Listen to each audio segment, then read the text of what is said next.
ഇനി എനിക്ക് വെയിറ്റ് ചെയ്യാൻ പറ്റില്ല. നിങ്ങൾ പെണ്ണുങ്ങൾക്ക് ഇതൊന്നും ആദ്യം തോന്നില്ല. ഞാൻ ഈ ഫാൻ എടുത്ത് മാറ്റി പുറത്ത് ചാടി ആളുകളെ വിളിച്ചുകൂട്ടി കുട്ടിയെ രക്ഷപ്പെടുത്താം. How is my idea?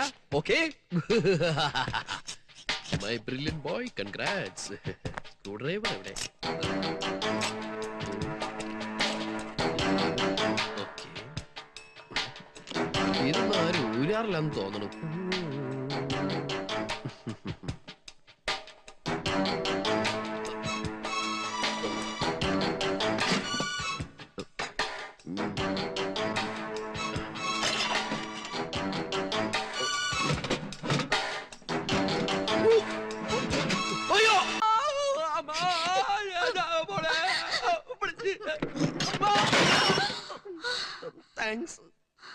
Super idea. രാത്രി മുഴുവനും ഡെഡ് ബോഡിക്ക് ഞാൻ കാവലിരിക്കേണ്ടി വന്നേനെ.